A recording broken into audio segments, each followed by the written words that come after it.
My October 2025 question is as follows. I'm in the process of getting a divorce.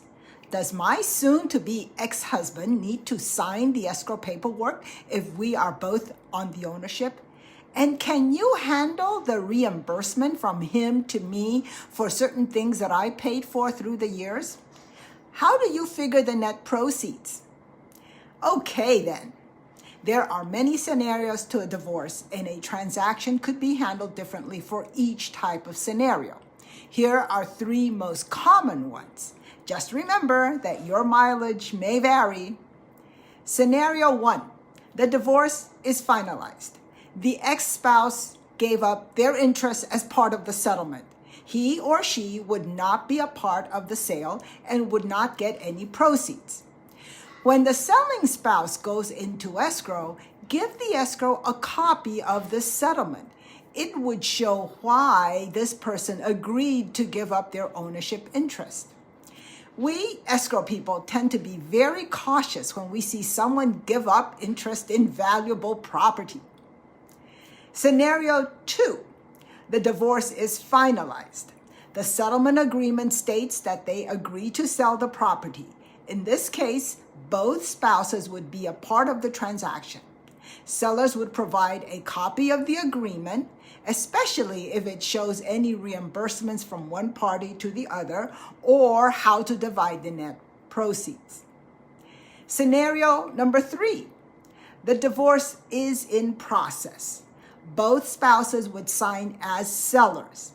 Escrow would draw an amendment for them to sign to memorialize any agreements as to reimbursements from one party to the other and or the disposition of the net proceeds.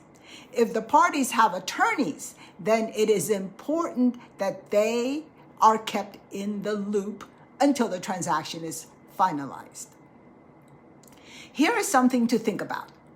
Selling a property due to a divorce is always very difficult for the parties, and their drama can spill over into the transaction.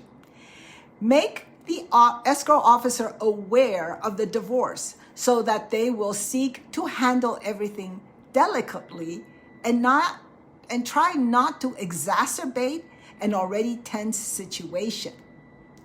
Whether divorce happened recently or years ago, it is always good to have a copy of the divorce decree and settlement agreement available. There have been instances in which claims against an ex-spouse pop up years later, affecting the ownership. Having the paperwork handy to show when the divorce was finalized and how the assets were separated goes a long way towards removing any liens and debts belonging to an ex-spouse. Sometimes a divorce may not be a done deal, so don't think out of sight, out of mind.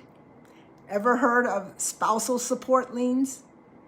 But that's another story for another month. This is Juliana2, and thanks for watching. Go to my Juliana2.com website and click on Escrow Brief to view past monthly issues of my question and answers. I might have some answers to some questions that you never thought to ask.